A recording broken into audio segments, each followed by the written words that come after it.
Sa Pilipinas, kung saan ang trapiko at gitgitan sa kalsada ay bahagi na ng ating pang-araw-araw na buhay.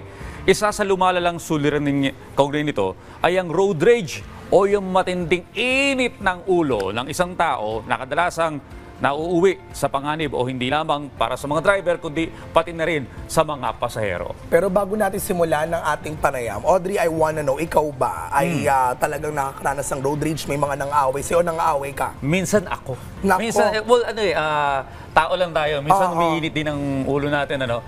Minsan kasi may mga napapansin ako nasasalubong ko sa kalsada. Hindi ata nila alam na mayroong pinipihit sa sasakyan. Yung pag pinindot mo yon, iilaw kung saan ka pupunta. Ayun. Hindi gumagamit ng signal light kung saan pupunta. Magugulat ka na lang. Siyempre, yung damdamin natin nagagaling yan. So, kailangan natin matutunang kontrolin ito. Nadadala sa emosyon. Yan. Kahit tama ka, pero kung nang-away ka, mali ka na rin because of your emotions. Pero mga ka-RSP, upang bigyan tayo ng impormasyon kung paano nga ba maiiwasan ang ganitong sitwasyon, ay makapanayan po natin ang Executive Director ng Partnership for Enhanced Road Safety na si Attorney Alex Sabaton. Good morning po and welcome sa Rise and Shine Pilipinas, Attorney. Morning, Good morning. Yeah, good morning, Audrey, Pipi, sa Rise and Shine Philippines. Good morning po sa lahat. Alright. Okay. Para sa kalaman ng ating mga tagapanood, Attorney, Okay. ano po ba yung mga pangunahing dahilan ng mga kaso ng road rage dito sa ating bansa? Well, una, i-define natin yung road rage, no? Isa itong aggressive or violent behavior ng ating mga motorista. Bungod ito nung tinatawag natin pag naiipit tayo sa traffic, no? Matinding traffic niyan, Audrey, Pipi, minsan nagkakaroon tayo ng frustration.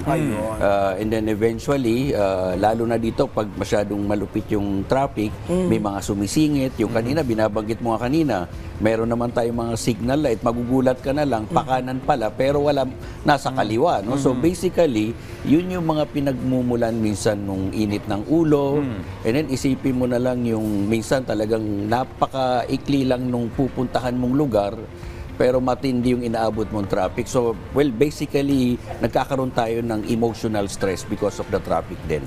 Okay. So, also we want to know, ano yung mga epektibong strategies? I think we should go there, no? Yeah, Kasi yeah. evident talaga yung road rage every day. Like, lahat tayo, feeling natin, galing-galing natin mag-drive. Totoo yan. Talagang we're so much entitled with that. Hindi porket privilege ang pagmamaneho, no? Pero, what we have to understand is, you know, the empathy. Pero, what could be the strategies, Attorney, para syempre, maiwasan natin yung itong road rage? Well, kung titingnan mo, lately, mas pronounced yung mga road rage incidents, no?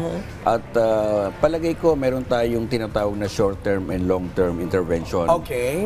Short-term maybe is really for us to have a continuing awareness, no? Campaign on how we can really prevent this kind of incident, yung mga road rage thing, no? But on a sustainable and long-term solution, ako ang tinitingnan ko dyan, yung integration ng ating road safety sa ating DepEd curriculum sa elementary or high school.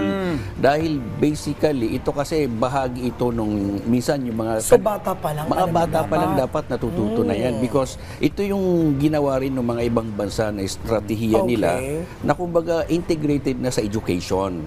So, ibig sabihin sa most na edad pa lang, natututo na yung mga bata kung paano tumawid, yung paano magbasa ng mga traffic signages. In fact, kung titingnan mo, ng mga kabataan din natin noon, makikita mo yung mga stop, look, and listen. Ngayon, halos hindi mo na rin siya makita. So ako, ang tingin ko dyan, kailangan maging kalmado pa rin tayo at all times, no? Huwag po tayo magpapadala dun sa galit or dun sa init ng ulo, no? Because at the end of the day, mas matindi yung pwedeng kalagyan ng ating mga kababayan. So, pag naiipit tayo sa daan or may mga hindi magandang pangyayari or nagkakagirian, wag na po natin pansinin yun. Let us be calm and probably isipin natin. Wala, may pride minsan ng isipin Pilipino, natin, may nag-aantay sa atin sa bahay. At minsan tama yun. Minsan, Pipi, ang dating kasi, sino ka ba? But we have to keep our calm, no? Yung be cool, ika nga sabi nila. Makakarating din tayo sa ating patutunguhan. Well, mahirap yun, Audrey, no, kapag nagpadala tayo dun sa bunsod ng ating init ng ulo. Dahil kung makita natin lately, may mga humahantong na dun sa barilan. So, at the end of the day, ang isipin pa rin natin, traffic lang to, kailangan ko lang talagang pakisamahan to. And then, kung may mga pagkakataon na binubusinahan ka ng malakas, hayaan mo lang, maging kalmado tayo. Well, nabanggit mo kanina, in terms of education, mas maganda nga yung maaga pa lamang, nasa eskwelahan pa lang yung mga kabataan natututunan ng mga basics. Totoo. Kagaya na ginagawa, Profi, sa ibang mga bansa, no? Mga first world countries.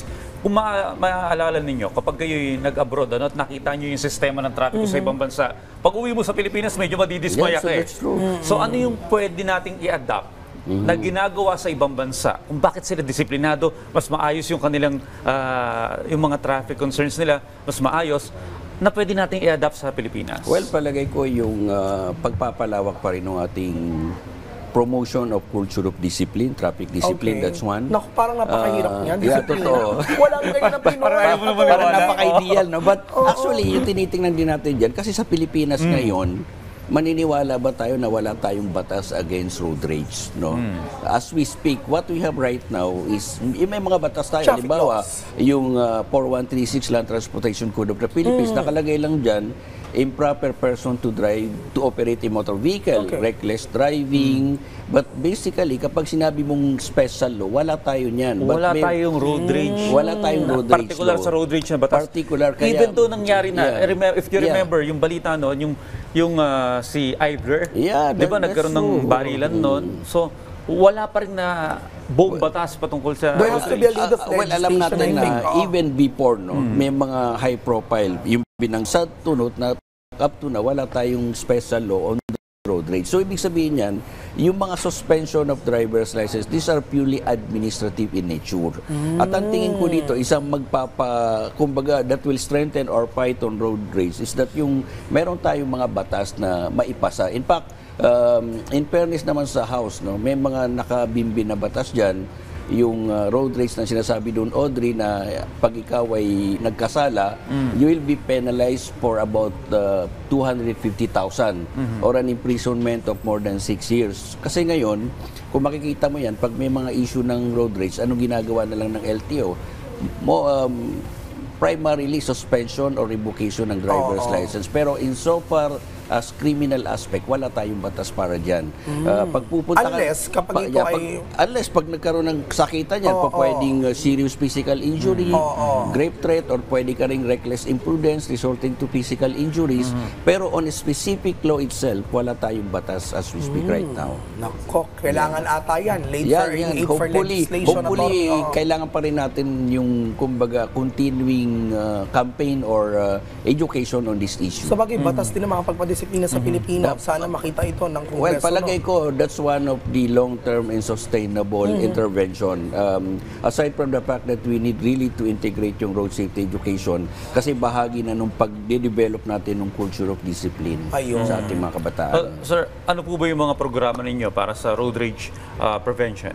Well, sa amin, doon sa aming partnership for enhanced road safety, continuing po yung aming mga engagement sa mga communities, no? Okay. Nagkakaroon kami ng mga road safety awareness program. In fact, may mga ginagawa rin po kaming in some barangays, no, yung tinatawag naming road safety drill, no. May mga pagkakataon na may mga seminars tayong ginagawa. Of course, yung nagbibigay din po tayo ng mga libreng theoretical driving course, no. Ito yung bago ka makakuha ng student permit. Okay. We are mahal pa man tapping din nun, other pwede, no? NGOs na rin po. So basically, kami more on awareness campaign at yung mga engagement namin dun sa communities. Ayun. Pero alam mo, Prof, ang napapanood ko ngayon sa social media, no, hindi na lang mga driver ng mga four wheels. Ang kadalasan nag-aaway yung mga nakamotor. Ayan, Oo. Yung iba kamote, no? Well, Baka may kaya insight po tayo sa sabi kanila. nila, yung nauso sa atin yung kamote. At saka sabi nga nila, saan ka ba naman nakakita na sa Pilipinas lang na nakamotor ka na nga, natatraffic ka pa. No? Kaya talagang hindi mo maiwasan nagkakaroon ng init ng ulo sa ating mga Naku, kalsadahan. kailangan matuto pala tayo mag-control talaga na ating Yes, emosyon. yes. No? Attorney, anong mensahe ang nais may parating sa publiko patungkol syempre Well, sa sa road atin rage? po, tulad na nabanggit natin, kailangan lagi tayong mahinahon sa ating pagmamaneho at kailangan po yung disiplina sa ating mga kakalsadahan. That's quite important. At sa LGU and doon sa mga other government agencies, kailangan po tutukan po natin yung problemang to and let us continue to engage the community on this issue. Ayun. Alright.